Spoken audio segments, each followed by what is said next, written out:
Et voilà pour cette aération musicale et nous poursuivons le show en accueillant Madame Aminata Zerbo Sabané, chef du département de la transition digitale des postes et des communications électroniques.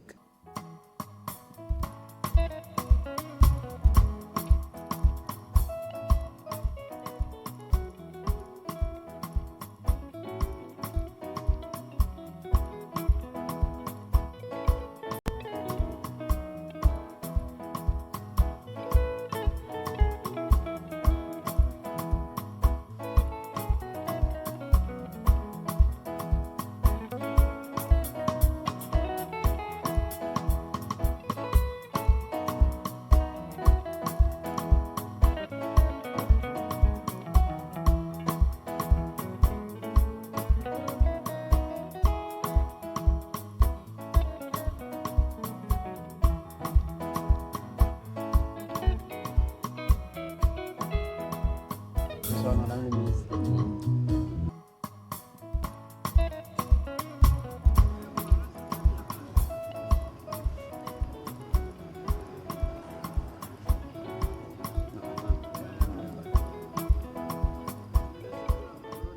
Bonsoir, Madame le ministre. Bonsoir, Madame. Merci d'être avec nous ce soir. 2025 aura été une année de grands défis, de grandes réformes avec à la clé d'importants acquis. Développement des infrastructures numériques, transformation de l'administration publique, modernisation et promotion des services financiers postaux. De grands pas ont été faits sur le chemin de la conquête de la souveraineté numérique du Burkina Faso, nous dit Fanta Ouattara. On se souvient encore de ce robot humanoïde, certainement la vedette de la 20e édition de la Semaine du numérique, tenue du 18 au 21 novembre 2025. Ce robot est utile dans l'assistance des visiteurs et bien d'autres actions. Présidée par le chef de l'État, le capitaine Ibrahim Traoré, la Semaine du numérique est placée sous le thème « L'intelligence artificielle au cœur de la transformation digitale ». Un thème évocateur qui engage le gouvernement à tirer profit de la 4e révolution industrielle et ce dans tous les domaines. L'année 2025 a vu le sacre du Burkina Faso à la compétition internationale en robotique, First Challenge Global Robotique au Panama. Devant plus de 190 pays, le pays des hommes intègres remporte la médaille d'or. De retour au Bercail, les 4 jeunes innovateurs de Gobelab sont reçus par le président du Faso qui leur exprime toute sa satisfaction et son engagement à soutenir la recherche technique et technologique. 2025 est également une année sans repos pour le département de Aminata Zerbo Sabané, marquée par de grandes décisions. Le Conseil des ministres, en sa séance du 5 mars 2025, adopte le décret portant conditions et modalités d'octroi, de renouvellement et de retrait de 338 agréments techniques. Ce décret vise à assainir le marché de la commercialisation du matériel destiné à la cybersécurité et à garantir une meilleure protection du cyberespace burkinabé. Au niveau de la modernisation et la promotion des produits et services financiers postaux, le 30 octobre 2025, voit l'adoption du contrat plan entre l'État et la Poste Burkina Faso, engageant la construction de 20 nouvelles agences. Le coût du projet est évalué à plus de 5 milliards de francs CFA. Il vise l'amélioration de la couverture postale et la contribution du secteur postal à l'inclusion financière et numérique. La banque postale se déploie à Bobo-Dioulasso et à Koudougou. L'extension fulgurante, à travers déjà plus de 40 cash-points, permet aux populations d'accéder facilement à des services financiers innovants. Sous l'impulsion du président du Faso, le leadership de Aminata Zerbo Sabané, le numérique devient un levier de gouvernance, de développement et de cohésion nationale. Des résultats majeurs sont dans le cadre de la mise en œuvre des 12 chantiers pour la transformation numérique du Burkina Faso en 2025. Dans le domaine de la transformation digitale, au nom de la réduction du train de vie de l'État et la transparence dans la gouvernance. Désormais, les missions à l'intérieur et à l'extérieur des agents de tous les ministères sont générées par les plateformes SIM et SIMEX. En matière de développement d'infrastructures numériques, 126 zones blanches ont été couvertes dans l'exécution du vaste chantier Zéro zone blanche à l'horizon 2027 en réseau mobile haut débit 3G, 4G, notamment dans les zones rurales en 2025. On note cette année également l'interconnexion de 88 structures publiques au réseau national informatique de l'administration, RESINA. Ce sont désormais 3114 infrastructures publiques qui communiquent de manière sécurisée et intégrée. Le processus de modernisation et de dématérialisation a concerné plus de 60 procédures administratives avec 36 déjà mises en service. Pour faire du numérique un levier de développement, dans chaque ministère, la tendance est à la dématérialisation. Comme illustration parfaite, le chef du gouvernement Rim Talba Jean-Emmanuel Ouedraogo lance le 30 janvier 2025 la plateforme Faso Arzeka, une révolution numérique de paiement public accessible sur l'ensemble du territoire national. L'objectif est de renforcer le recouvrement des recettes publiques, favoriser l'utilisation de la monnaie électronique, améliorer la transparence et le contrôle des transactions financières. Dans la même veine, 15 décembre 2025, le ministre en charge de l'administration territoriale procède au lancement de 3 plateformes majeures pour alléger les procédures judiciaires. Plus tôt, le 2 décembre, le ministère des Mines, de l'Énergie et des Carrières lance son portail web Sebendisira.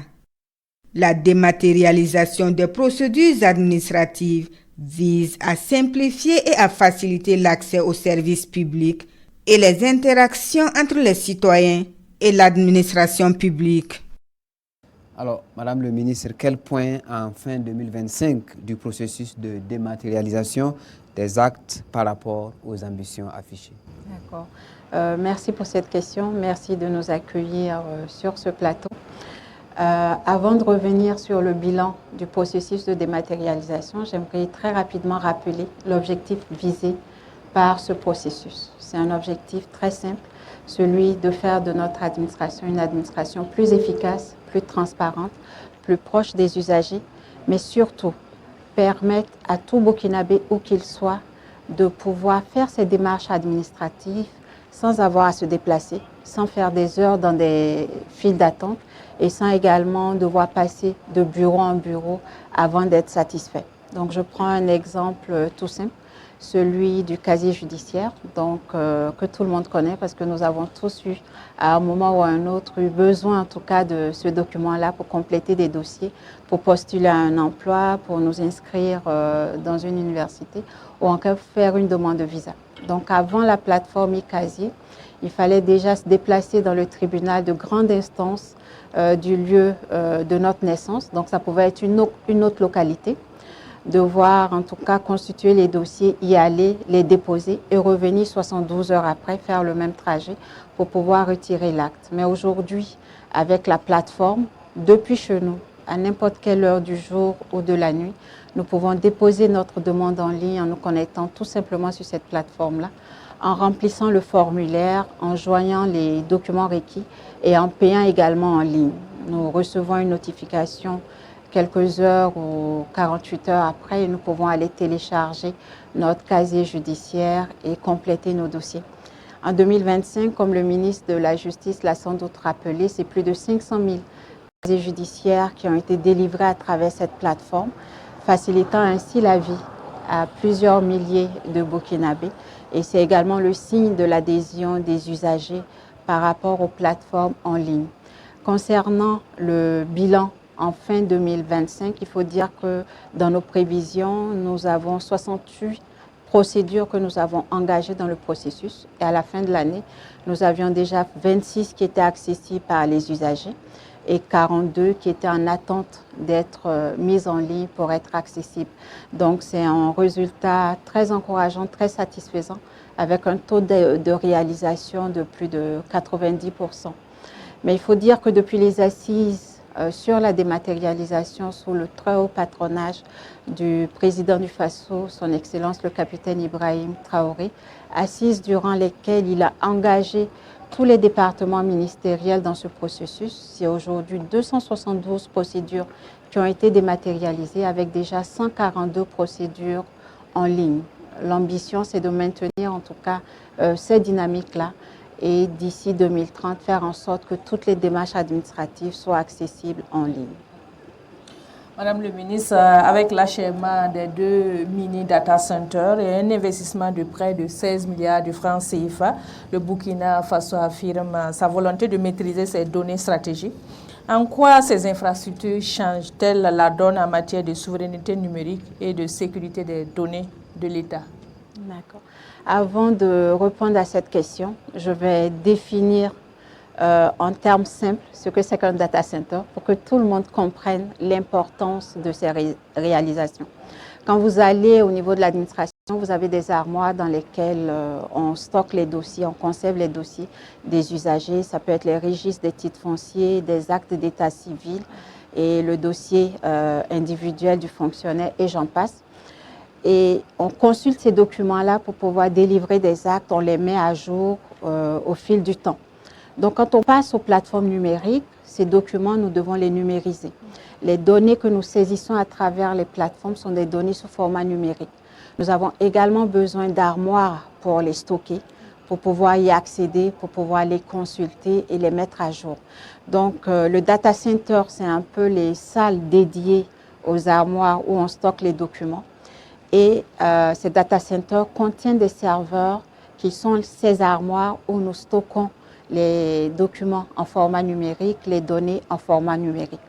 Ceci étant clarifié, il faut dire que nous avons au niveau national quelques data centers pour l'administration, mais les espaces de ces data centers sont insuffisants pour nous permettre de stocker toutes les plateformes, toutes les données des usagers que nous manipulons. Donc ce que nous avons fait, c'est de louer des espaces dans des magasins, dans des data centers qui appartiennent à des entreprises privées, mais qui sont à l'étranger, en Europe, en Amérique ou dans d'autres pays africains. Donc je pense que déjà, vous voyez un peu les risques auxquels on s'expose. Donc chez nous, on dit quand on dort sur la natte de quelqu'un, on dort à terre. Parce que du jour au lendemain, il peut récupérer sa natte et puis on se retrouve dans de beaux draps. Donc au regard de ces risques-là, le gouvernement a décidé d'investir 16 milliards pour construire nos propres data centers au niveau national sur notre territoire pour qu'ils soient entièrement sous notre contrôle. Donc qu'est-ce que cela change concrètement? Premièrement, nous avons nos données et nos plateformes qui seront stockées dans ces data centers, ces magasins au niveau national. Nous multiplions par 10 la capacité que nous avions. Donc nous avons suffisamment de capacité pour héberger désormais toutes les plateformes que nous allons mettre en place, toutes les données de nos populations, notamment les plus sensibles et les plus stratégiques qui étaient malheureusement hébergées à l'étranger. Et nous pourrons rapatrier celles qui existent aujourd'hui encore à l'étranger. Il y a déjà un plan qui est en train d'être déroulé pour organiser ce rapatriement afin que toutes les données, toutes les plateformes soient au niveau national dans ces data centers-là. Et c'est également des économies d'échelle parce que lorsque nous louons des espaces dans des data centers à l'étranger, nous devons payer des factures régulièrement. Donc avec les nouveaux data centers, nous arrêtons de payer ces factures, donc c'est des économies d'échelle que nous faisons. Donc la construction de ces data centers, c'est un pas de géant dans la réalisation du chantier zéro donnée à l'extérieur, mais c'est également un pas significatif vers la construction de notre souveraineté numérique. L'année 2025 a été marquée donc par des avancées majeures et 2026 s'annonce comme celle de la consolidation. Quelles sont selon vous les priorités absolues pour 2026? Et vous l'avez dit, 2025 a été une année dense, une année durant laquelle nous avons construit les fondations pour la réalisation des 12 chantiers majeurs que que nous avons identifiés pour réaliser notre transformation digitale à l'horizon 2030. Et donc en 2026, il s'agira pour nous de consolider ces acquis, mais surtout d'accélérer la mise en œuvre de ces chantiers afin d'être au rendez-vous en 2030. Je ne vais pas passer en revue tous ces chantiers qui sont tous des priorités, mais je vais peut-être parler des priorités parmi les priorités. La priorité numéro 1, c'est de travailler à ce que tous les Burkinabés, où qu'ils soient, aient accès au signal, c'est-à-dire aient accès à la connectivité. Nous avons déjà eu des acquis notables en la matière avec les 126 localités déjà couvertes en 2025. Nous avons lancé la couverture de 750 localités en zone blanche et donc en 2026, nous allons finaliser la couverture de ces localités. Donc, ça sera les populations de 750 localités qui auront pour la première fois accès au signal pour faire des appels, accéder à Internet, accéder aux services dématérialisés, recevoir ou envoyer de l'argent grâce au mobile money. Nous allons également engager le prochain lot de 750 localités à couvrir toujours dans les zones blanches. Parallèlement à la couverture de ces zones blanches, nous travaillons avec l'armée et les opérateurs à rétablir le signal dans les villages réinstallés. Comme vous le savez, le gouvernement s'est engagé à accompagner les populations qui retournent dans leurs villages libérés grâce aux efforts soutenus de nos FDS avec un certain nombre de commodités. Et parmi ces commodités, nous avons la connectivité qui est aujourd'hui une nécessité pour ces populations, qui permet à ces populations d'être moins isolées, de rester en contact avec leurs familles et surtout en contact avec les FDS. La seconde priorité pour 2026 est bien entendu l'accélération, la poursuite de la dématérialisation des procédures. En 2026, l'objectif, c'est 105 procédures. C'est ambitieux, mais c'est à notre portée parce que c'est un processus qui est porté par tous les départements ministériels. Nous assurons la coordination. Et l'innovation cette année, c'est que ces 105 procédures seront identifiées par les usagers. La dématérialisation est faite pour les usagers, donc qui mieux qu'eux pour indiquer les procédures prioritaires qu'ils aimeraient voir dématérialisées. Donc, nous allons avoir une plateforme dès la fin de ce mois qui sera en ligne et qui permettra aux usagers de nous indiquer ces procédures. Une autre priorité pour nous, c'est la construction des AMACHE, Maisons du citoyen, qui est une contribution non seulement à l'inclusion numérique pour permettre à toutes nos populations qui n'ont pas de téléphone, de smartphone, qui ne savent pas utiliser les outils numériques, de quand même avoir un espace où elles auront de l'assistance pour accéder aux services dématérialisés. Ces maisons aussi vont étendre le réseau postal, donc c'est aussi une contribution à l'extension de ce réseau et vont servir aussi à l'expansion de la banque postale. Donc nous aurons une maison à Ouaga, à Bobo, dans 4 chefs-lieux de région et dans au moins 20 communes rurales. Il y a d'autres défis qui vont continuer à être relevés en 2026 pour renforcer nos infrastructures de connectivité au niveau de l'administration avec un nouveau réseau qui sera en construction. Nous allons poursuivre l'alphabétisation numérique de nos populations, la meilleure arme pour faire face à la désinformation qui est aujourd'hui amplifiée par l'intelligence artificielle. Donc, autant de défis et de perspectives pour 2026 qui affirment en tout cas l'ambition et la vision des plus hautes autorités de faire un numérique inclusif qui ne laisse personne de côté, de faire du numérique un instrument utile à tous les Burkinabés en leur facilitant la vie et aussi de construire un numérique souverain où nous maîtrisons nos données. Donc nous sommes à la tâche, nous allons poursuivre avec détermination ces chantiers, leur réalisation, avec la contribution de tous les acteurs, les DSI, les partenaires privés, les partenaires techniques et financiers, mais également avec la contribution de tous les Burkinabés. Et je suis convaincue que nous y arriverons. Madame le ministre, il y a également donc votre engagement pour la réduction des coûts des communications au profit donc des populations burkinabées. Ça, c'est un fait, mais il y a toujours des plaintes. Qu'est-ce qui sera fait à cet effet? En 2025, nous avons eu une décision historique de l'ARCEP qui a été validée par la justice et les opérateurs ont dû la mettre en œuvre. Et cette décision a été prise pour mieux protéger les usagers face à certaines pratiques des opérateurs, notamment sur les tarifications, sur la gestion des bonus, leur durée et leur utilisation. Donc avec ces décisions aujourd'hui, les bonus peuvent être utilisés vers tous les réseaux. Nous passons de 90 à 180 jours pour la durée du crédit principal. Et nous avons également un mois minimum pour les forfaits données d'au moins 1 giga. Donc c'est autant d'acquis au profit des usagers, mais il y a eu des plaintes parce que dans l'application de ces décisions, il y a eu quelques problèmes puisque les opérateurs ont dû changer leur structure d'offres et les usagers ont eu un peu de mal à s'y retrouver.